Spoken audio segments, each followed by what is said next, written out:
갑자기 나누고 싶은 마음이 드시는 분 계시면 손 들어주세요. 나중에 뭐 준비해 왔는데 안 시키더라 하지 마시고. 5장. 지난주에는 하나님을 이렇게 경외하는 부분에 대해서 같이 이야기를 좀 나눴었습니다. 그러면서 나오는 계속해서 이어지는 부분들인데요.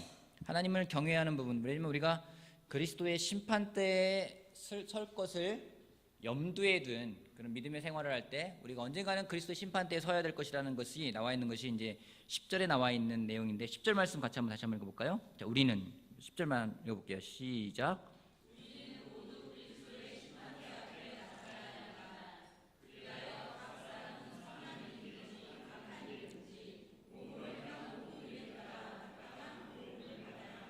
자, 10절 말씀을 읽으면 여러분들 마음에서 어떤 마음이 들어오십니까?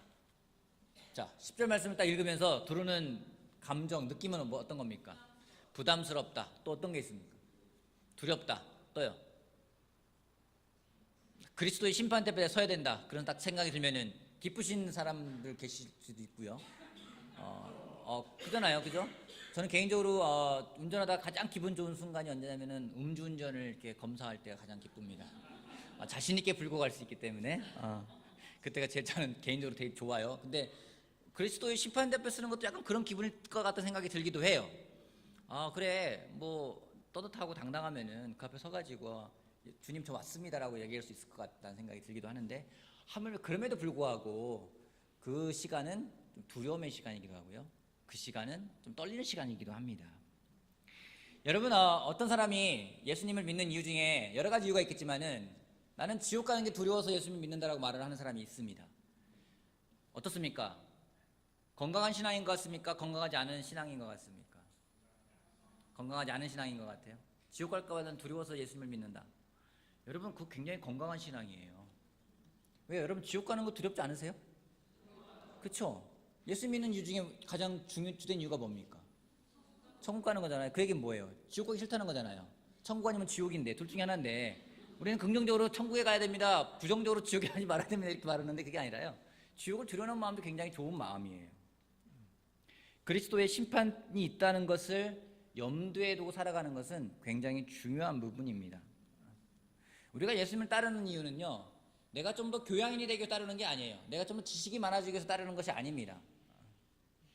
하나님에 대한 두려움이 필요하다는 겁니다. 그렇기 때문에 11절에서 말하는 게 11절 말씀 제가 읽어보겠습니다. 그러므로 위에 이런 일들이 있기 때문에 그러므로 우리는 주님이 두려운 분이심을 알기에 사람들을 설득하려고 합니다.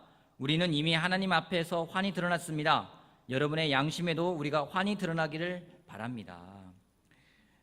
위에 앞에 있는 그리스도 심판대로 인해서 우리는 주님을 두려운 분이심이라고 이야기하고 있어요. 여러분 어떻습니까? 하나님이 어떠십니까? 여러분은 두렵습니까? 그 두려움이라는 단어는요 우리가 잘 표현을 해야만 됩니다. 하나님에 대한 두려움, 그 두려움은 그냥 무서움이라는 단어로 표현되기보다는요 여기서 말하는 단어는 하나님을 경외하는 겁니다. 하나님을 경외하는 마음, 하나님을 여러분 누군가를 무서워하잖아요. 그럼 어떤 관계가 됩니까? 막 그 사람 무서워요. 그 사람 앞에만 가면은 막 무서워요. 그럼 그 사람 앞에서는 어떻게 됩니까? 피하게 되고 주눅이 들고 종속 관계밖에 안 돼요. 그거는 여기서 말하는 두려움하고는 다릅니다. 그건 무서움이라는 겁니다. 근데 여기서 말하는 두려움이라는 것은 하나님에 대한 건전한 존경심을 말하는 거죠. 여러분 누군가를 정말 존경하는 분이 있잖아요. 그죠?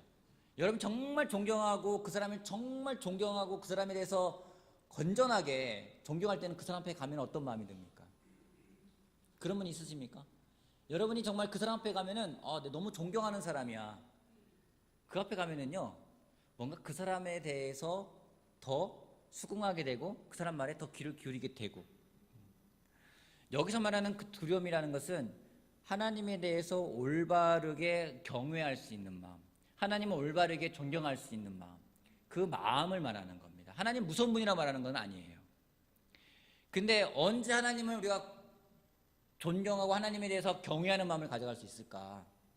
하나님을 우리가 더 깊이 알 때 가능한 겁니다. 여러분 존경하는 분 계십니까? 제 존경하는 분 보면은요 처음에는 존경했던 사람들이 처음 보고 존경한 사람은 나중에 실망하게 돼 있어요. 근데 알아갈수록 더 마음이 가고 알아갈수록 존경하게 되고 알아갈수록 닮고 싶은 사람이 있습니다. 그건 정말 알아갈 때 가능한 것처럼 하나님에 대해서도 알아가지 않으면요, 우리가 하나님은 그냥 무서운 분, 하나님은 벌에서 그냥 죄에 대해서 벌만 주시는 분, 우리가 무서운 분으로 알 수 있다는 거죠. 하나님에 대해서 올바른 경외심, 하나님에 대한 올바른 두려움, 그것은 우리 삶에서 굉장히 중요한 일입니다. 왠지 아십니까? 하나님에 대해 두려움이 없어요. 하나님에 대한 경외심이 없어요. 어떤 일이 벌어질까요? 우리 안에 성령님을 모시고 사는데 성령님에 대해서 경외하는 마음이 없어요. 어떻게 될까요? 내 마음대로 살아요. 의식하지가 않습니다. 혹시 집안에 어르신을 모시고 사시는 분 계십니까? 할아버지나 할머니를 모시고 사시는 분 있으십니까? 예, 저기 살고 계시는군요. 여러분 혹시 어른을 집에 모시고 살면 편하네요, 불편해요?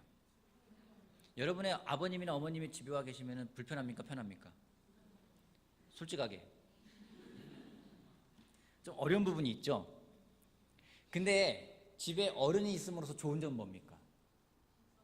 질서가 잡힌다. 또 어떤 게 있습니까? 긴장하게 된다. 또 어떤 게 좋은 점이 있습니까? 네? 별로 생각하고 싶지 않아요? 조심하게 되고 여러분 절제하게 되죠. 제가 어릴 적에 저희 집에 주로 제가 어머니한테 무언가를 요구할 때 언제 요구하냐면은 집에 손님이 왔을 때, 그땐 저희 어머님이 다 들어주셨어요. 다 들어주시는데 항상 끝에 하시는 말씀이 있었어요. 너 나 이따 봐. 그 성적표가 안 좋잖아요. 도장을 받아가지고 가야 되잖아요. 그럼 언제 성적표를 가져가는데 집에 손님들이 왔을 때 가져갑니다. 그럼 어머니가 창피한지 어떤지 하여튼 보고서는 도장 찍어주시고 보내줘요. 그래서 꼭 하시는 말씀이 있어요. 나중에 보자. 왜 저희 어머님은 그때 뭐라 안 하시는 걸까요? 손님이 왔으니까요. 그게 더군다나 더 어른이면은요, 아무 말씀 안 하시고 그냥 일찍 찍어줘서 그냥 보내주세요. 근데 항상 하시는 말씀은 나중에 보자, 이런 말씀하세요. 저랑 동생은 2살 차이인데 옆에 밑에 여동생이 하나 있는데 여동생하고 저하고는 정말 엄청 싸웠습니다. 온 마음과 뜻과 힘과 정성을 다해 싸웠습니다. 때로는 정말 치열하게 싸웠어요. 주로 제가 많이 이제 당하는 쪽에서 속했는데 치열하게 싸웠습니다. 싸우다가 저희 어머니가 저희를 말립니다. 말려도 말이 안 들어요. 근데 한마디 하면 제가 딱 듣습니다. 아부 주신다. 그럼 저하고 제 동생하고는 휴전이에요. 서로 말합니다. 아빠 없을 때 봐.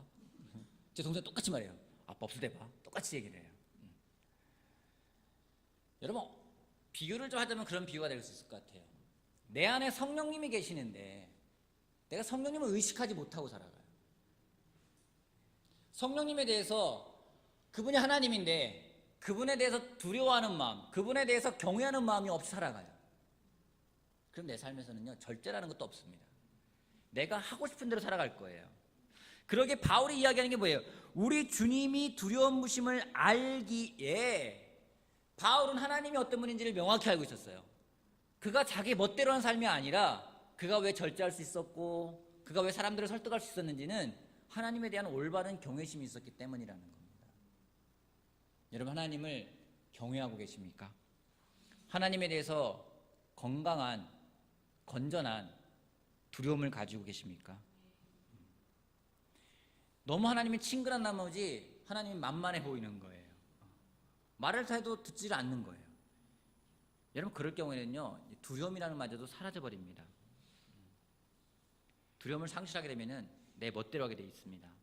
바울이 그래서 다시 한번 이야기하고 강조하고 있는 거예요. 우리가 그리스도 앞에 심판대에 쓸 건데, 그러기에 우리가 정말 두렵고 떨리는 마음으로 하나님에 대한 올바른 경외하는 마음을 가지고 가지 않으면 우리 삶은 망가질 수밖에 없다는 것을 바울이 이야기하고 있습니다. 11절 다시 볼게요. 우리는 주님이 두려운 분이심을 알기에 사람들을 설득합니다. 우리는 이미 하나님 앞에서 환히 드러났습니다. 여러분의 양심에도 우리가 환히 드러나기를 바랍니다. 12절, 그렇다고 해서 또다시 우리가 우리 자신을 여러분에게 지켜 세우는 것은 아닙니다. 우리는 여러분이 우리를 자랑할 수 있는 근거를 여러분에게 드리려는 것입니다. 그래서 속에는 자랑할 것이 없으면서도 겉으로만 자랑하는 사람들에게 여러분의 대답할 말을 가지게 하려는 것입니다. 사도 바울이 전도하는 방식이 나와 있습니다. 심판대 앞에 서는 심정, 그 마음으로 사람들을 권면하는 거예요. 그게 사도 바울이 사람들에게 전도하는 방식입니다. 그 얘기는 뭐냐면요, 지금을 살아가는 것이 아니라 장차 올 것에 대한 두려운 마음과 장차 올 것을 기대하고 살아가는 마음, 진짜를 위해서 살아가는 마음, 그 마음을 사람들에게 심어주면서 여러분들 눈앞에 있는 게 중요한 게 아니라고 이야기를 하고 있어요. 한 예를 들어 볼게요. 혹시 여행을 동남아나 이런 데 여행 가보신 분이시면, 다른 나라 여행 가서 쇼핑한 경험이 있으신 분들 계십니까? 한 번쯤만 있을 거라 생각이 들어요. 여러분 다른 나라에 가서 물건을 사려고 합니다. 그럼 제일 먼저 어떤 물건을 발견했어요. 그럼 제일 먼저 확인하는 게 뭡니까? 가격. 그 다음에 또 뭘 합니까? 품질. 그 다음에 또, 근데 그게 우리나라에 똑같이 있어요. 그러면 보니까 우리나라가 더 싸요. 삽니까 안 삽니까? 왜요? 이왕 간 김에 사갖고 오면 좋잖아요. 그런 사람 많아요. 특별히 얼바인에 있는 교회, 그 오렌지 카운티에 있는 교회를 가잖아요. 거기서 거기는 한국 사람들 보면은 막 누가 한국 온다잖아요. 물건을 막 바리바리 싸가지고 보내라고 그래요. 왜냐면 한국에 있는 게 더 싸고 품질이 좋기 때문에 한국 걸 사서 달라는 사람들이 있어요. 거기 있는 거 안 삽니다. 그럼 그 사람들은 거기에 살지만 거기에 사는 게 아니죠. 한국에 사는 거예요.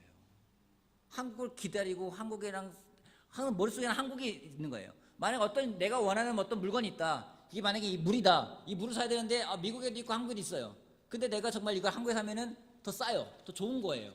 그럼 그 사람은 한국에 있는 걸 생각하면서 살아가겠죠. 그것을 했지만은 한국에 있는 걸 생각하면서 살아가는 것처럼 마찬가지로 하나님을 두려워하는 마음이라면은, 천국을 소망하는 마음이라면은 이 세상을 살아가지만 천국을 동경하고 천국을 사모하기 때문에 천국에 사는 사람처럼 살아갈 수 있다는 거죠. 바울이 그걸 이야기하고 있는 겁니다. 내가 여러분들에게 권하는 것은 이 땅의 삶이 아니라 장차 올 천국에 대한 삶을 여러분에게 이야기하는 겁니다. 그거를 여러분들이 보고 거기 계신 하나님을 두려워하는 마음으로 섬기길 바랍니다. 이게 바울이 사람들에게 전도했던 방식이라는 거죠. 그럼 사람들에게 설득한다고 이야기를 하고 있어요. 사람들에게 설득한다고. 근데 설득하는 방식이 그 사람들의 언어로 설득하는 것이 아니라 자기가 믿고 있는 것이 무엇이든 자기 마음으로 설득한다고 바울은 이야기하고 있습니다. 당시에는요, 사람들이 자기를 자랑하는 방법, 자기가 누군지를 증명하는 방법이 몇 가지가 있었습니다. 첫 번째는 자기가 누구의 문화생인지를 이야기를 해요. 요즘도 비슷해요. 내 스승이 누군지. 두 번째는 아주 화려한 말로 사람들에게 자기가 누군지를 설명을 합니다. 세 번째는 내용보다는 방법을 더 강조하면 사람들에게 소개를 합니다. 그리고 자기가 어떤 혈통이 있는지, 어떤 자기가 정통성을 가지고 있는지 이야기를 합니다. 그러게 바울이 이야기하지 않습니까? 당신이 히브리인입니까? 나도 히브리인 중에 히브리인입니다. 당신이 누구의 문화생입니까? 나는 가말리엘의 문화생이었습니다. 바울도 그걸 자랑할 수 있다고, 여러분이 하는 방식 똑같이 나도 자랑할 수 있는데 나는 그것을 쓰레기처럼 여겼다고 바울이 이야기하고 있어요. 바울이 사람들이 접근하는 방식은 굉장히 달랐다는 겁니다. 여러분, 나를 증명하는 가장 좋은 방법이 뭘까요? 내가 누군지를 사람들에게 증명하는 가장 좋은 방법이 뭘까요? 맞아요. 내 삶이에요. 바울은 그렇게 사람들에게 내 삶으로 증명하려고 이야기한다고 이야기를 하고 있습니다. 그런 바울에 대해서 반응이 13절 말씀입니다. 13절 말씀.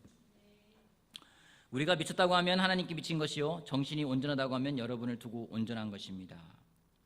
바울이 미쳤다라면은 하나님께 미친 거라고 이야기하고 있어요. 바울은 미쳤다는 말을 들었습니다. 그죠? 언제 들었습니까? 사도행전 26장 같이 볼게요. 사도행전 26장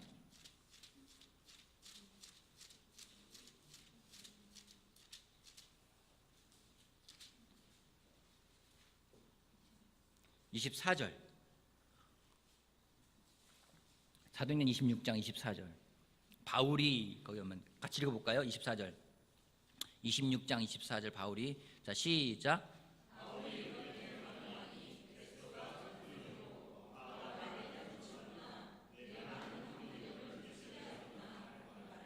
바울이 그 얘기를 들었어요. 바울아, 네가 미쳤구나. 네가 하는 많은 학문이 너를 미치게 만들었구나.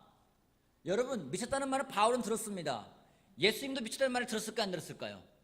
들었어요. 마가복음 3장 보겠습니다. 마가복음 3장. 마가복음 3장.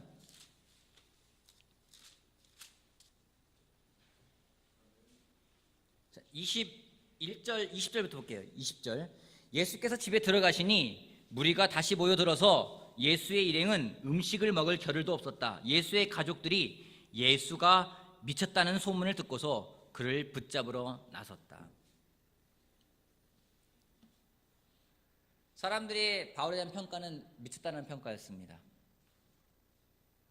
여러분은 어떤 평가를 받고 싶습니까? 어떤 평가를 받고 싶습니까? 여러분은 어떠한 이야기를 듣고 싶습니까? 어떤 이야기를 듣고 싶으세요? 영호 형제는 권미라 자매로부터 어떤 평가를 듣고 싶습니까? 생각해 본 적 있어요? 이런 평가를 받으면 좋겠다. 존경하는 남편, 존경받을 만한 사람. 혹시 여러분 평가받고 싶은 말 있습니까? 나는 이런 평가를 받았으면 좋겠다. 대형제 그런 평가받고 싶은 거 있어요? 사람들한테, 아내한테.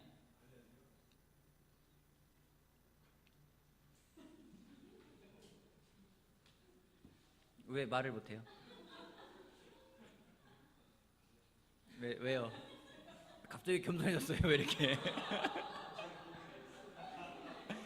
그 뒤에 있어요. 괜찮아요. 얘기해 보세요.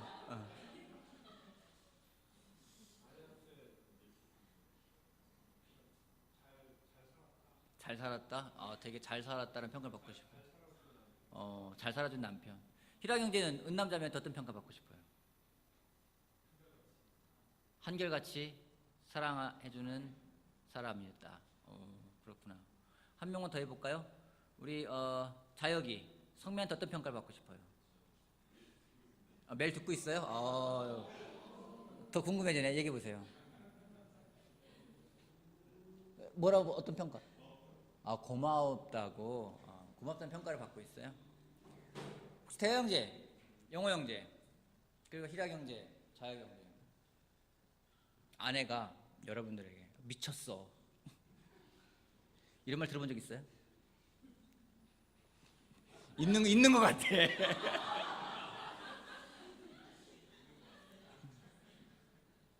우리가 평가받을 때요, 좋은 평가를 원해요. 저도 1년에 한 번씩 평가를 받습니다.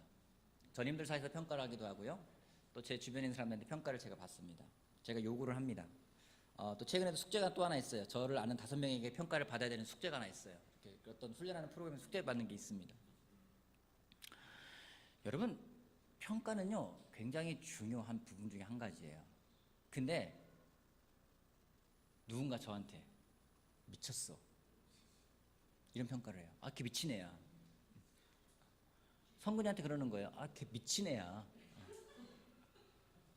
근데 예수에게 미친 사람이야. 그런 평가를 들어요. 무선이가 내일 그 면접 보러 온 사람이 있는데 무선이 만나가지고 팀장님 미쳤죠? 예수에게 미치는 사람인 것 같아요. 여러분 그런 말 들으면 기분 어떨 것 같아요? 어떨 것 같아요? 성호 형제가 내일 출근했는데 옆에 있는 동료가 이제 팀장이잖아요. 팀장님 예수 미쳤어요. 이런 얘기를 들어요. 기분이 어떨 것 같아요? 여러분 그 말 듣고 난 너무 기쁘다, 나는 너무 행복하다 이런 반응이 나올 것 같습니까? 아니면 내가 좀 조심해야 되겠다 이런 반응이 나오겠습니까? 여러분 미쳤다는 말을 들어야 돼요. 그게 바울이 들었던 말이에요. 예수님이 들었던 말이에요. 근데 우리가 그런 평가를 이제는 너무 원하지는 않습니다. 한때는 들었어요. 한때는 우리가 들었어요. 너 이상해. 똑같은 거 아니에요? 이상한 거나 미친 거 똑같은 거 아니에요? 너 좀 이상해.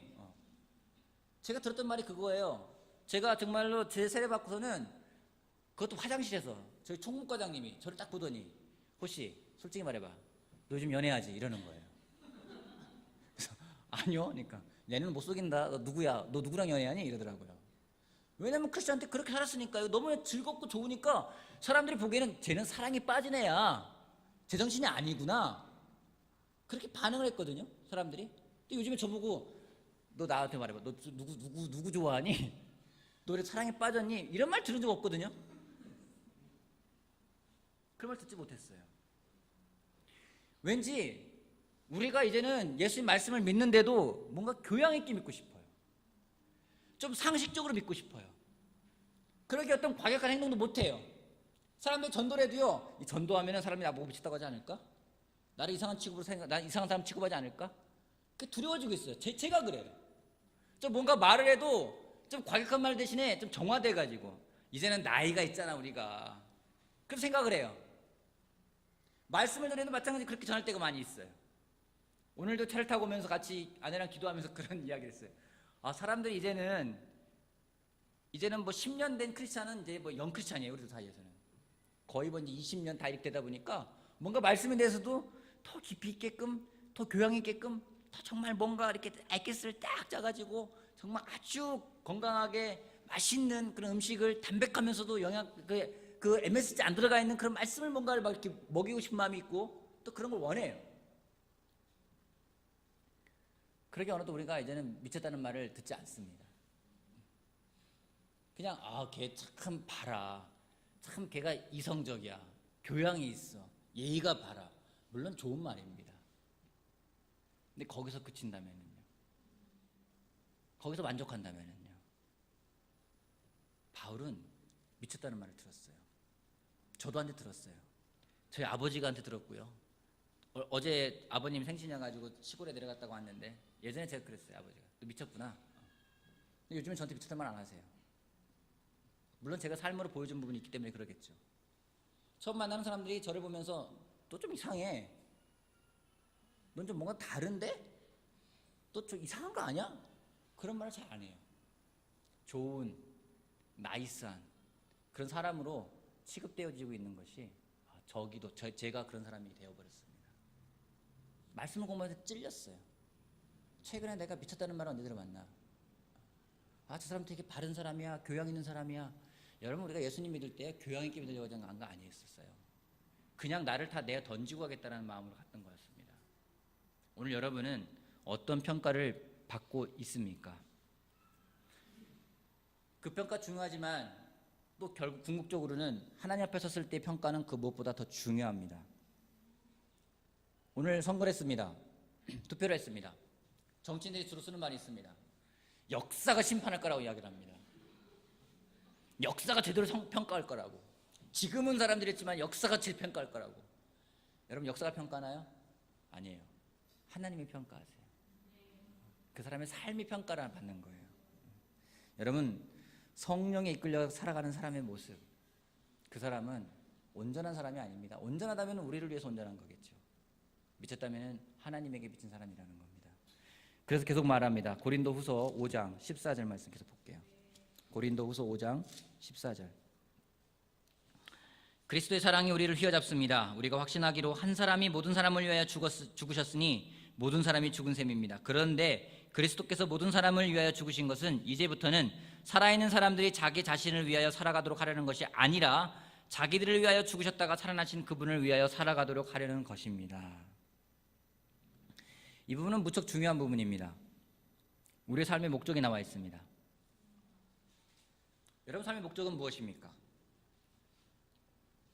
이 세상에서 가리키는 삶의 목적은 무엇입니까? 이 세상에서 가리키는 삶의 목적을 한마디로 말한다면요, 그냥 내가 중심이 되는 거예요. 아까 영호 형제가 나눠준 이야기 들으면서 제가 좀 개인적으로 좀 되게 놀랐어요. 똑같은 생각을 하고 있거든요. 제가 지난주에 설교를 하고 계속 설교하는 부분들은 우리의 삶의 목적은 결국 하나님을 기쁘게 하는 삶을 살아가는 거라고 이야기를 했습니다. 그래서 우리의 삶의 목적은 하나님을 기쁘게 하는 삶을 살아가는 것이 우리 삶의 목적이에요. 근데 놀랍게도 이 부분이 참 안 된다는 걸 제가 좀 많이 느끼고 있습니다.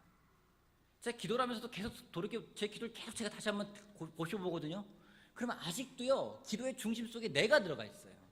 내가 주인이 돼버렸어요. 하나님을 기쁘게 하는 삶이 아니라 하나님 나를 기쁘게 해보세요. 그런 기도를 하고 있는 거예요. 하나님이 이러면 내가 기쁠 것 같습니다. 하나님 이러면 내가 좋을 것 같습니다. 자꾸만 삶의 중심에 제가 완전히 딱 틀을 잡고 있기 때문에 쉽지가 않아요.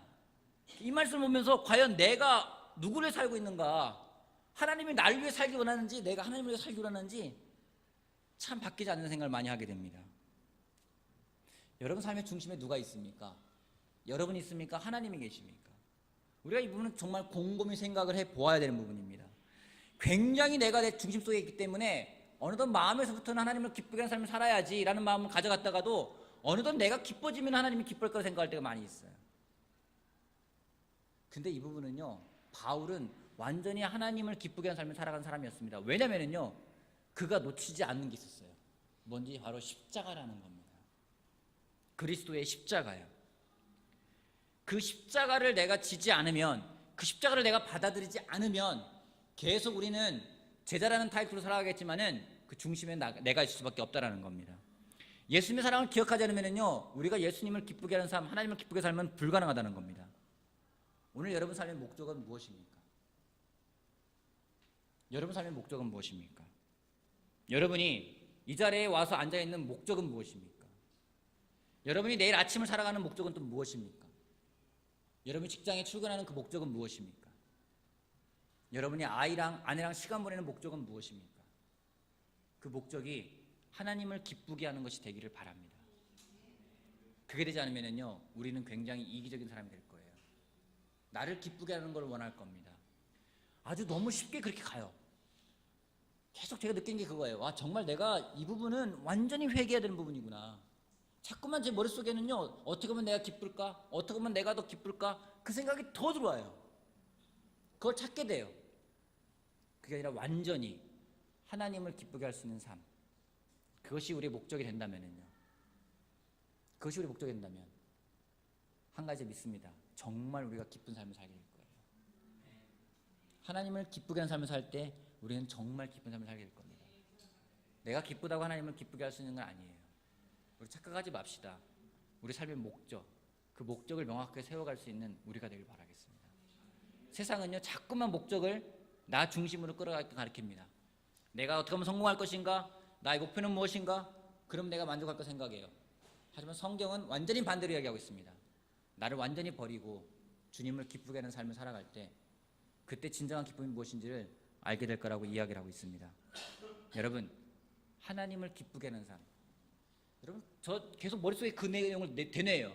기도로 나가서도 그렇고요, 말씀 보면서도 그렇고요, 순간순간 계속 되뇌려고 노력하고 있어요. 하나님을 기쁘게 하는 삶, 지금 하나님이 기뻐하실까? 하나님이 기뻐하실까? 하나님을 기쁘게 어떻게 할 수 있을까? 여러분, 그 삶을 자꾸 머릿속에 생각을 하고 싸워나가는 우리 모두가 되길 바라겠습니다. 특별히 저를 위해서 기도를 부탁드리겠습니다. 제가 정말 하나님을 기쁘게 하는 삶을 살아가는 사람이 될 수 있게끔 기도를 부탁드리겠습니다. 우리 모두 그런 사람을 되길 바라면서 말씀 마치겠습니다.